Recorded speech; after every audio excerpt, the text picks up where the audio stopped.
وعايز اكلمك في موضوعين مهمين. اول موضوع، انا عملت ايه في المكنه، ده اول موضوع. تاني موضوع، حد برضو بعت لي مشكله واجهته من المره دي بقى من كابتن. ما تبقاش فيك بقى، عشان انا تعبت النهارده والله العظيم من الناس اللي بتضرب رحلات دي. واقف فيه منك لله يا اخي، منك لله. يا صباح الخير واللذة على اخواتي، يا رب تكونوا دايما بخير وفي احسن حال يا رب. يوم شغل جديد، ربنا يجعله كله رزق وخير ان شاء الله. نازلين الساعة 12:30 ومعانا من اوبر عرض او بونص يومي 7 رحلات عاملين 45 جنيه، بعد كده رحلتين عاملين 30 جنيه، يعني 75 جنيه على 9 رحلات. وبعدين الشغل هنا من مهندسين او من الدقي شارع شهاب. ومعانا طبعا البونص الاسبوعي 55 رحله، بعد ما كانت اوبر بتديهولنا ب 1200 جنيه و1400 جنيه و1000 ونص، اخيرا بعد الكلام الكتير والكلام ده كله بقى ب 1000 جنيه. فالحمد لله على كل شيء، كويس ان اصلا في بونص واحنا بنشتغل عليه وبنعمله.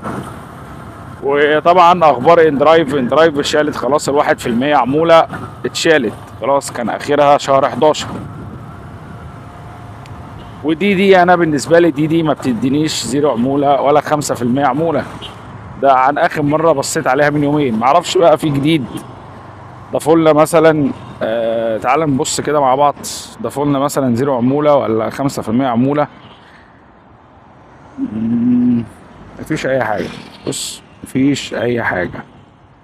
خش كده اشوف العروض، ادي العروض اهي اليوم. مفيش. طب قبل كده كان خلاص، كان الخميس 4 ديسمبر ده اول الشهر، 4 ديسمبر ده لسه لما يتم الشراء دي كانت موجوده. طب انا ما شفتهاش بصراحه. طب زيرو عموله هي حلوه قوي. الجمعه من الاحد للتلات، يبقى حد واثنين وتلات زيرو عموله، حلو قوي. زيرو عموله حد 2 3 بكام؟ صريحة لمدة 3 أيام زيرو عمولة. طب بكام هي؟ 35 جنيه. حلو، نزلت لي زيرو عمولة حد 2 3.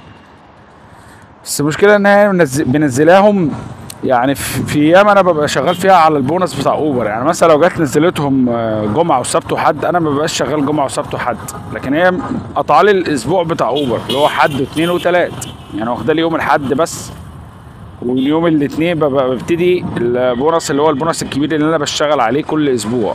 انا ممكن ما اشتغلش يعني ممكن ما اشتغلش جمعه وسبت وحد على بونص كبير عشان باجز الجمعه، فبشتغل السبت والحد على بونص صغير من اوبر. وممكن مثلا ساعتها ما بشتغلش على اوبر خالص وبلاقيني بفتح اندرايف، بشتغل اندرايف، باخد مثلا رحله او رحلتين من مرسول.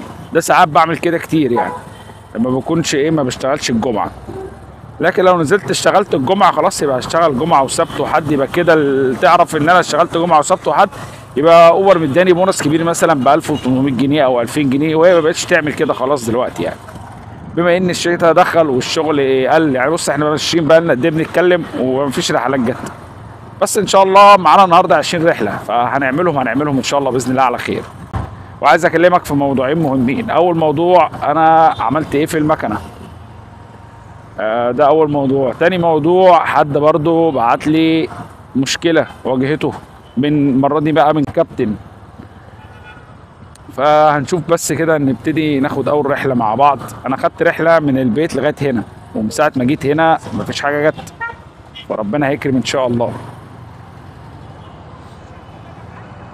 طيب رحله اهي، بس دي شكلها رحله فيك يعني، انا ما اعتقد كده ان هي يعني هاخد العميل من هنا انزله عند عمر توصل هنا، يعني رحله فيك وش انا حاسس، يعني مش عارف والله. بس احنا نروح للعميل اهو وخلاص، يعني ادي العميل اهو مثلا، هنا وصلنا عند العميل. بس هو احنا كده في مكان العميل، مش عارف بقى. بص اكيد هيكنسل، رحله صغيره، يا رب يخلف ظني وتطلع رحله بجد. مصطفى انت رايح هنا عمر توصل؟ ماشي. يا باشا الرحله كيلو، رحله والله كيلو. بص فده اللي خلاني ان انا اشك انها تبقى فيك يعني. انا بص اهو يا باشا، عمر توسن اهو دخلنا كده، هو خطوتين قدام، خطوتين قدام وصلنا الرحله خلاص.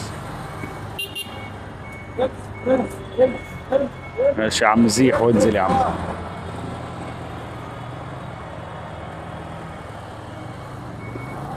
انت هتاخد الشارع كله؟ انت راجع بظهرك ولا إيه؟ مش فاهم.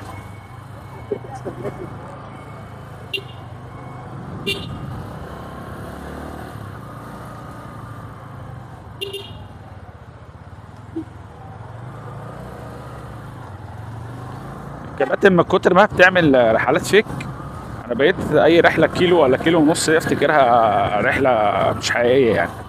هنا على الشمال ماشي، هقف بس في الحته الفاضيه دي عشان ما يجيش حد يفضل يزمر في ظهرنا. فيزا هي صح؟ ماشي. تمام يا ريت كل الرحلات كده يا عم، رحله صغيره وسهله وكمان فيزا يعني، ولا ايه هنتعب قلبنا في فكه ولا مش فكه عشان لسه نازلين.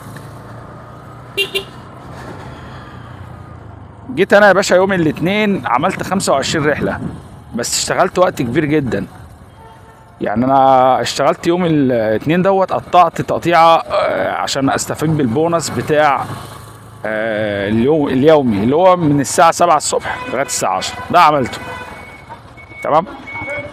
بعد كده عملت البونص بتاع الساعه 12، من الساعه 12 لغايه الساعه 3 عملته. بعد كده بقى عملت تقريبا بتاع 4 أو 5 رحلات لغايه الساعه 4 4 ونص حاجه زي كده يعني. شغال انا من الساعه 7 لغايه الساعه 5. انت متخيل الوقت والمجهود اللي بذل يعني؟ يمكن انا ريحت ساعه مثلا ولا حاجه في وسط الكلام ده كله، مثلا في صلاه، ده غير صلاه الظهر وصلاه العصر. فالحمد لله يعني ان احنا عملنا الرقم دوت 25 رحله في كده، يعتبر كام ساعه كده؟ يعتبر في 9 ساعات او 10 ساعات. وقت انا شايف الوقت كبير كل حاجه، بس شوف انت عملت كام رحله، 25 رحله، رقم كبير. خلصت بيه يعني نص البونص على ما اعتقد يعني، او 3/4 البونص. فبقى معايا بتاع حوالي 40 رحله، لان العرض بقى 65 مش 60. فطبعا نازل النهارده اعمل 20 رحله وبكره 20 رحله وشكرا على كده. رحله اهي برضو من مكاننا، رايحه مسجد بومي مقبل. انا بقيت اقف في جيل الرحله يا ربنا.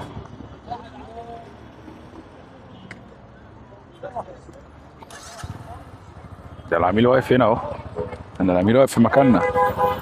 فين حضرتك يعني؟ الحق لغى، ده اللي بكلمك فيه. بص الرحله لما تكون واحد لسه بكلمك في الرحله اللي فاتت بقول لك الرحله لما بتكون كيلو ولا كيلو ونص انا بحس انها فيك. اهي فيك يا عم، يا دوبك عمل الرحله وكنسلها على طول. ولا انا اتحركت من مكان الظل اللي كنت واقف فيه. منك لله يا اخي، منك لله.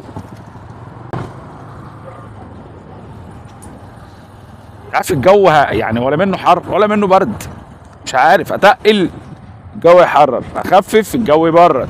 طب اعمل ايه طيب؟ لا حول ولا قوه الا بالله. دي رحله يا باشا ايه، ميدان مصطفى محمود. يا مسهل الحال يا رب. بقالنا شويه. اسمه عمرو.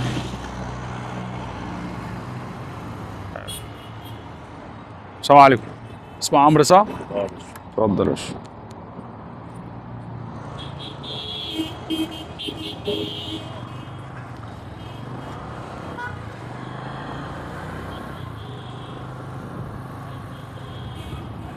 جيت يا باشا بقى امبارح بالظبط، جيت لقيت بقالي كام يوم ماشي بفرامل ضعيفه جدا، بستخدم معاه فرامل قدام، وطبعا ده ما ينفعش. انا لو حد متابعني انا من سنه كده ولا من سنه او اكتر كمان كنت محتاج اعمل شميز للجنط. فطبعا الكلام ده بيبقى في التيل، بيبقى في الجنط، فبتاع الجنط اتاكل، التيل انت بتغيره، فعشان تغير بتاع الجنط ده بياخد وقت طبعا. تمام. فعشان تغيره لازم تفك فردة الكاوتش ده اولا، وتطلع الجنط من فردة الكاوتش. تمام. وتروح بيها للخراط ولازم تجيب تيل جديد، تيل جديد، ومش مش اي تيل، لازم تيل يكون اصلي او تيل هندي اللي هو ستاندر. ستاندر يعني ايه؟ يعني ما يكونش فيه علايات. اللي هو انا كنت بعتمد بقى في الفتره دي كلها على تيل اسمه الصفا، عشان التيل الصفا ده عالي شويه. فكان التيل، تخيل التيل كان بيقعد معاه شهرين شغل، شهرين والله. انا حاسبها له، كل ما بين كل تيل والتاني الصفا ده بيقعد معاه شهرين شغل. فطبعا ده اللي خليني مستغني عن حوار الشميس ده. بس طبعا خلاص جاب اخره، يعني جاب اخره. ما بقتش حاسس ان في فرامل امان زي الاول، لان خلاص الشميز الجنط ذات نفسه اتاكل. فلازم تعمل شميز ده عشان تقوي الجنط، عشان لما تيجي تركب تيل بقى واطي مش هينفع تركب العالي تاني، عشان انت خلاص عليت الجنط تلاقي فرامل. وده فعلا ان انا دلوقتي حاسه، ان انا حاسس ان الجنط كانه لسه جديد، كاني لسه جايب المكنه جديده. بتيجي تدوس فرامل تلاقي ان انت المكنه بتقف. يعني مثلا بص، انا اقول يعني انت مش عارف انت هتلاحظها ولا لا، بس خلاص كنت انا داخل في العربيه دوست فرامل لقيت فرامل. في الاول كنت عشان ادوس فرامل لازم رجلي تنزل للاخر تحت خالص، لا دلوقتي ده يا دوبك بس بحمل عليها كده سنه بتقف، ادوس عليها جامد بتقف بقى خلاص تكلبش. فاللي حصل معايا كالاتي، ان انا جيت قلت لا انا لازم اعمل الشميز دوت. فرحت جبت تيل هو مش اصلي بس هندي، وحد كذا حد وصفولي، وكمان الخراط قال لي هتجيب التيل دوت من عند فلان الفلاني، انا عارف الراجل دوت. فقلت له انا عارف الراجل دوت. رحت جبت من عنده التيل ب 100 جنيه، تمام. ورحت الاول على خراط عندنا تحت البيت جاري، يعني يعتبر جاري. فداخل سلام عليكم يا عم الحاج، سلام ورحمه الله وبركاته، عايزين نعمل شميز كام يا عم الحاج؟ قال لي يعني اما نفك ونشوف. قلت له لا انا بحب اعرف كام عشان انا اعرف اذا كان هيشتغلني ولا لا. معلش انا اسف، ما دلوقتي بقى كله بقى يشتغل. وفعلا اللي عملت حسابه لقيت الراجل بيقول لي 500 جنيه. فبقول له ايه؟ السلام عليكم. فقعدت بعدين ومشيت، ما اتكلمتش معاه كتير. انا ولا بحب افاصل ولا بحب ارغي كتير ولا اقول له ازاي مش ازاي، ما عند فلان الفلاني بقد كذا. طب انا ايه اللي خلاني رحت الراجل ده؟ عشان انا قربت الراجل ده خلاص تحت البيت، فاروح للميكانيكي برضه جنب البيت هيفك، او بتاع الكاوتش على اول الشارع هيفك، اتمشى بالجنطه اديهوله وارجع اركب، خلاص الموضوع خلص. المهم لقيته بيقول لي 500 جنيه، رحت واخد بعضي ومشيت، ما اتكلمتش معاه نص كلمه والله. خدت بعضي ومشيت. فكان حد وصف لي واحد تاني برضه بس بعديها بشويه بكام شارع كدهوت، رحت له كام يا عم الحاج؟ من اول كلمه من بقه قال لي 250 جنيه، ولا قال لي هنبص ونشوف ونفتح ولا الكلام ده كله. التاني ده قال لي لا ده انا هبص كمان الاول، يا 450 يا 500، يعني انت جت في 50 جنيه. ده في الاخر برضه هتقول لي 450 جنيه او هتقول لي 500 جنيه. المهم الراجل ده من بقه قال لي 250 جنيه بس هتفك لي الشنطه عند بتاع الكاوتش بره على اول الشارع وتجيبهولي. رحت فكيت فردة الكاوتش وطلعت منها الشنطه، سبت الكاوتش بالمكنه عند الراجل وقفلتهم بتاع الكاوتش وفهمته الكلام ده كله. الموضوع كله خد بتاع حوالي ساعتين زمن، لان هو لازم تسيب له الجنط قبل ما يعمله.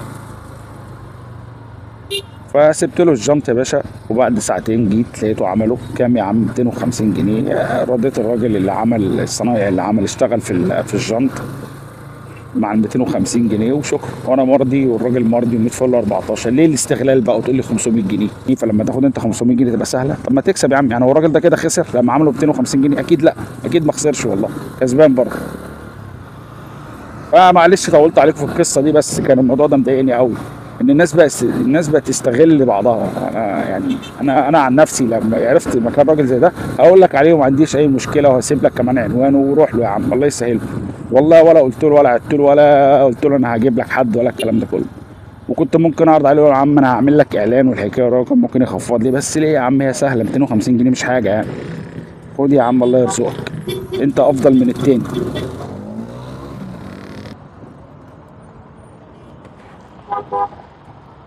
ب 18.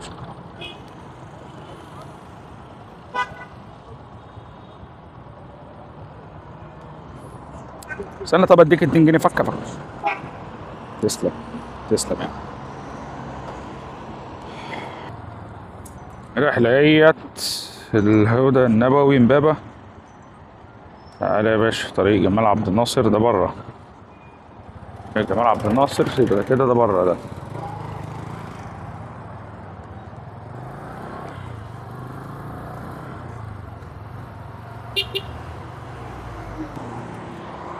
السلام عليكم. اسمه عمر. اتفضل. نلف ونرجع صح؟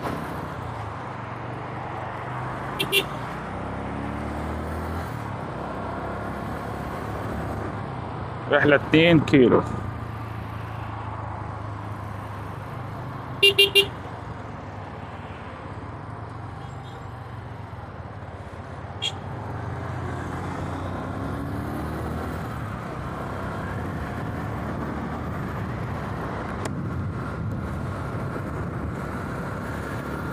في الفيديو اللي فات يا باشا قلت لك عن الحرامي الجاحد صح؟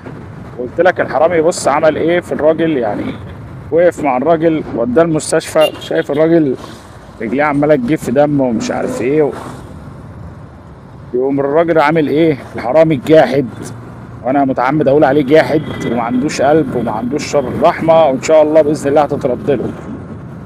يقوم واخد التليفون بتاع الراجل، يقول له انت في حد كلمت حد؟ يقول له انا كلمت ابن خالي جاي لي. قال له طب هات التليفون عشان هنا مفيش شبكه، هات بس ما تقلقش، خش انت. وراح خرج خد المفتاح من بتاع الامن بتاع المستشفى، مفتاح المكنه، خد المكنه والتليفون ومشي. حرامي جاحد ما عندوش قلب.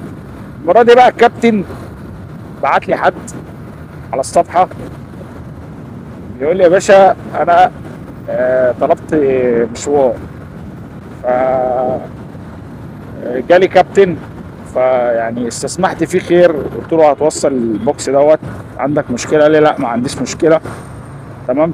فمديله في البوكس حاجات قطع شغل بتاعته ثمنها عامل بتاع حوالي 10 12 الف جنيه. يقول لك الراجل عمل ايه؟ اول الحق طب وقع منك اهي، فلما هتداس التاكسي داسها وقف الحمد لله. يقول لك اول ملف ظهره وسابه ومشي، راح كنسل الرحله، واخد الاوردر البوكس بتاع الراجل ومشي. طب انت ما خدتش بالك؟ قال لي انا كان التليفون خلاص 1%، فشلته في جيبي عشان ما يفصلش، خلاص اول ما اطلع احطه على الشاحن وخلاص. الراجل خد رقم الراجل اللي هيكلمه وظبطت معاه طب في كاميرا مصوراه؟ قال لي في كاميرا مصوراه ومعايا صورته اهيت ومعايا اسمه كمان. المهم ان هو نزل على صفحات ان الراجل دوت اللي يعرفه يتواصل معاه، والراجل ده تواصل معاه محدش رد عليه. فقال لي انا هتخذ اجراء قانوني معاه، انا خلاص انا معايا كل حاجه وجبت بياناته وجبت كمان بطاقته. فبس انا يعني بص الراجل محترم جدا، بيقول لي انا مش عايز اقطع اكل عيشه ومش عايز اذيه، فاعمل ايه؟ قلت له يا باشا خش ارفع صورته على الجروب وقول لي يا جماعه اللي يعرف الراجل ده او الراجل دوت لو موجود على الجروب يتواصل معايا، ودي اخر فرصه ليك، اخر فرصه ليك. بعد كده انا بالفيديو اللي معايا وصوره البطاقه وصورتك والكلام ده كله هتخذ اجراء قانوني ومش هسيب حقي، لان انا ما اذيتكش في حاجه. فاكتب الكام كلمه دولت على الصوره، ان شاء الله هتلاقي حد هيحل معاك، يا اما هو هتلاقيه بيتواصل معاك. فانا مش عارف ليه الناس بقت كده، سواء كابتن او سواء عميل. يعني انت ليه بقت يعني بتستحل حاجه الناس؟ ليه بتستحل حاجه الناس؟ حرام.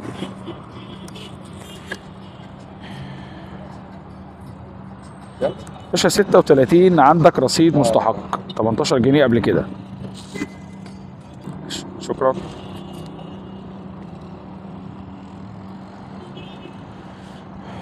فكنت بقول لك يا باشا ليه بتستحل حاجه الناس؟ يعني الراجل مأمنك مديك البوكس واتفق معاك، قال لك فيها ضرر في مشكله ليك، قلت له لا يا باشا ايه هاجي اخد منك الايه البوكس اوصله لك، تقوم واخد البوكس تقوم كنسل الرحله للراجل، واخد بعضك وماشي، واخد الحاجه بتاعت الراجل. الدرب الاحمر 25 دقيقه 9 كيلو ب 42 جنيه. بصراحه الدرب الاحمر لا من ناحيه الازهر، من ناحيه الازهر. شكرا. بصراحه يا باشا انت يعني برضو كابتن ما عندكش دم وجاحد بصراحه، يعني تعمل حركه زي كده ما يعني مفيش حاجه تتقال غير ان انت بتستحل الحرام، والحرام عندك سهل كده، فاكيد ربنا مش هيقف معاك خالص، وهتتجاب. يعني هتتجاب. المشكله بقى في شركه كمان اوبر، ان شركه كمان اوبر ما ردتش على العميل. يعني قالت له هو ما بدأش الرحله، هو تقريبا جه وقف الثلاث او 4 دقايق، فكتب لم اعثر على الراكب او لم يتم العثور على الراكب. الرحله راح الزمالك محمد عبد الوهاب 5 كيلو 25 جنيه. استلمه من عبد المنعم عصران تقريبا يمين في اول شمال، ده اللي هو عزبة الصعايدة. حلو أوي عزبة الصعايدة، كده كده يعني بقت اتعملت بلاط، فمفيش بينها مشكلة. لو كانت تيجي تخش تلاقي ايه الدنيا مدغدغة والكلام ده كله، بقى يا باشا اتعملت بلاط 100 فل 14. هي مشكلة بس في التكاتك، بس بما ان احنا مكنة مش عربية فعادي احنا بنتعامل مع التكاتك يعني. فشركة اوبر يا باشا قالت له ايه؟ قالت له لا، الراجل جه واستناك تقريبا وانت اللي ما نزلتش. يا باشا ازاي ده انا مديله كرتونه.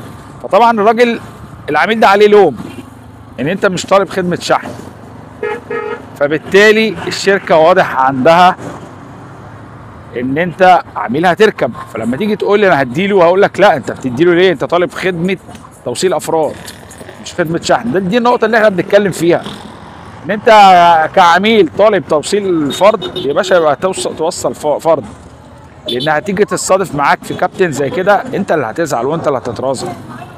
واحد اهو ما عندوش دم وما عندوش ضمير، فاهمني، خد الحاجه بتاعت الراجل وراح مكنسل الرحله ان هو ما لقاهوش او لم اعصر على الراكب، وكنسل يا باشا وشكرا، خلص الموضوع. فانت امان ليك انت كعميل، وكمان امان للكابتن ان هو يبقى واخد حاجه باين عنده ان هو واخد، هيستلم مثلا حاجه والله قبل خلاص قبل، ما قبلش خلاص. سواء بقى هتطلبها على اوبر، هتطلبها على اندرايف، هتطلبها على ديدي. بس اللي انا اعرفه ان في الدرايف واوبر موجود خدمه توصيل شحن، ما اعرفش موجود في ديدي ولا لا. فامان ليك تطلب شحن، هتوصل حاجه اطلب شحن، هتوصل ورقه، هتوصل ظرف، هتوصل قطعه خيار، هتوصل صندوق، هتوصل هديه، توصل معدة أسنان، أي حاجة، موبايل، اكسسوارات موبايل، أي حاجة يا باشا خدمة شحن. مالكش دعوة توصيل أفراد، مش عشان أرخص تروح طالبها. طب ما هو ممكن الراجل يغفلك، والله سهل جدا، وهو في ناس كتير بقت تستحل وعادي خالص بالنسبة لها. السلام عليكم، اسمع لي؟ اتفضل.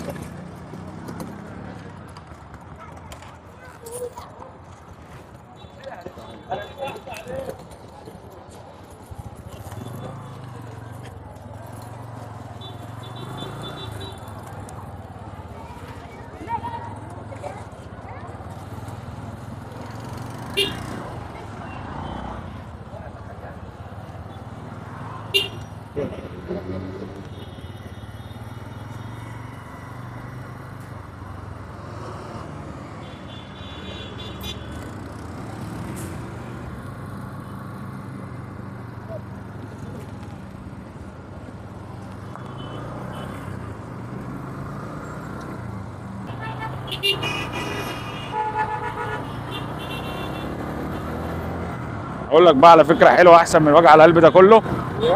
اقول لك على فكره حلوه احسن من وجع القلب ده كله. خش الشمال ده،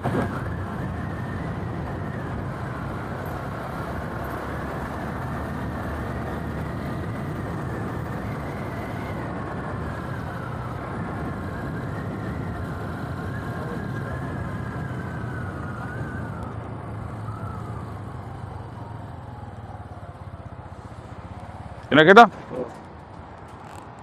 طب البوابه دي ايه ولا دي؟ دي 4. ياه 7 جنيه معمول لك خصم يا عم، معمول لك خصم 23 جنيه، يعني وصل حساب 30. مش فاهم ازاي بس تمام. معمول لك خصم. استنى خد الباقي ليه؟ يا عم، خد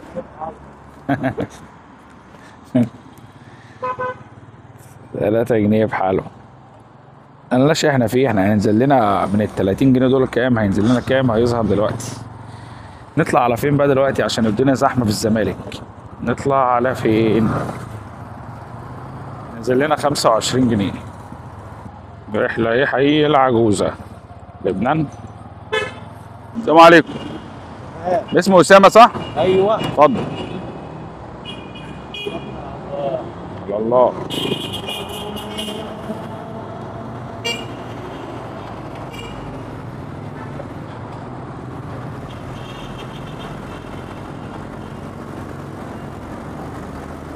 رفعت فيديو شورتس من يومين بوري الناس الطريقة اللي أنا عاملها بتاعت قفلة المكنة. المهم لقيت ناس داخلة بتقول لي بيرفعوا على الموتوسيكل. ليه؟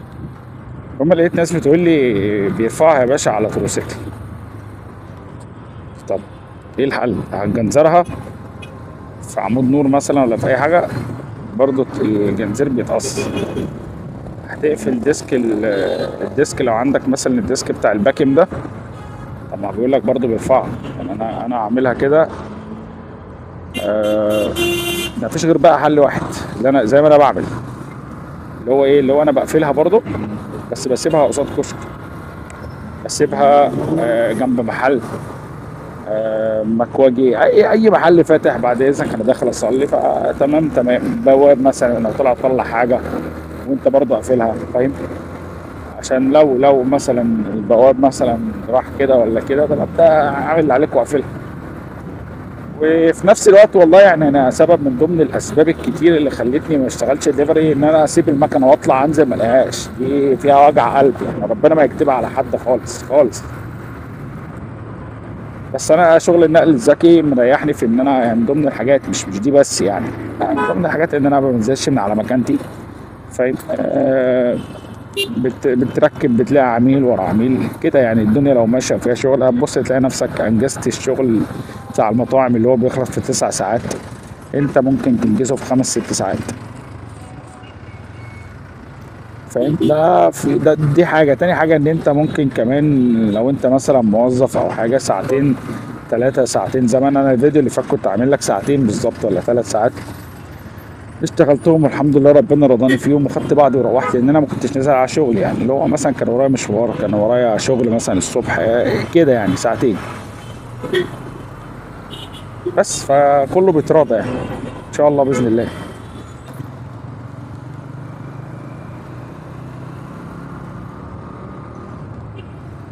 طب بص، رحله حي العجوزه اهيت بكام؟ 10 جنيه. رحله صغيره. انا برضو مستبشر فيها ان هي فيك، مش عارف برضه يعني يا رب بتطلع فيك. بس رحله صغيره كيلو واحد بس. 20 يا باشا. اهو كنسلت. خلاص انا بقيت عارفهم، لما بيطلبوا احلى 75. ماشي يا باشا. عفوا.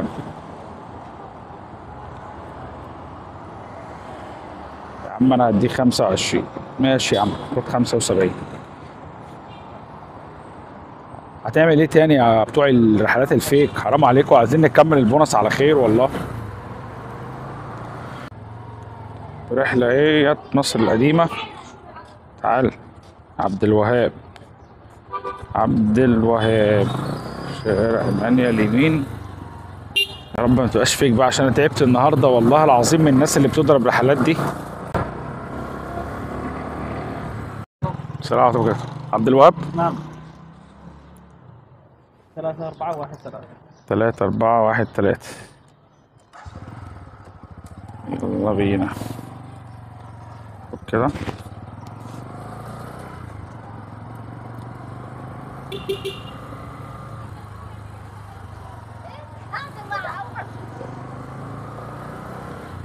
الحمد لله في اخر رحله منهم اهيت عشان ناخد البونص اليومي كامل، وهنروح بعد كده ان شاء الله باذن الله نصلي صلاه العصر وارجع انا اكمل شغل ان شاء الله على خير.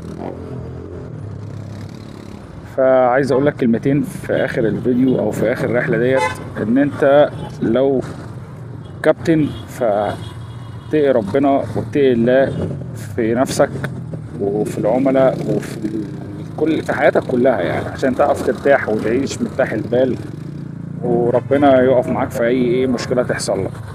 معنى ان انت لما حد يدي لك حاجه هتاخدها هتروح توصلها، يا اما من باب وتلت تقول له لا والله ما بوصلش اوردرات. وفي ناس كتير بتعمل كده، ترفض اصلا توصيل الطلبات، يقول لك لا يا باشا انا شغال توصيل افراد، مش عايز اتعامل ولا عايز اخش في سكه توصيل الطلبات او توصيل الاشياء دي خالص. فوالله هو الراجل عنده مبدأ، فاهم. فالحمد لله بفضل الله عملنا دلوقتي 8 رحلات. في رحله جايه اهيت بس انا طبعا مش هقبلها عشان انا رايح اصلي صلاه، رايح اصلي صلاه العصر ان شاء الله باذن الله. فلو وصلت معايا لغايه هنا اتمنى الفيديو يكون عجبك، واتمنى ان انا اكون بقدم لك حاجه تفيدك وحاجه تضيف لك اي حاجه في حياتك او في مستقبلك. واتمنى ان انت كمان تعمل لايك وتصلي على النبي الاول. لو عندك اي استفسار او اي كومنت او اي تعليق اكتبه لي وان شاء الله برد على التعليقات كلها. هسيبكم في رعايه الله وامنه. سلام. 19 يا باشا.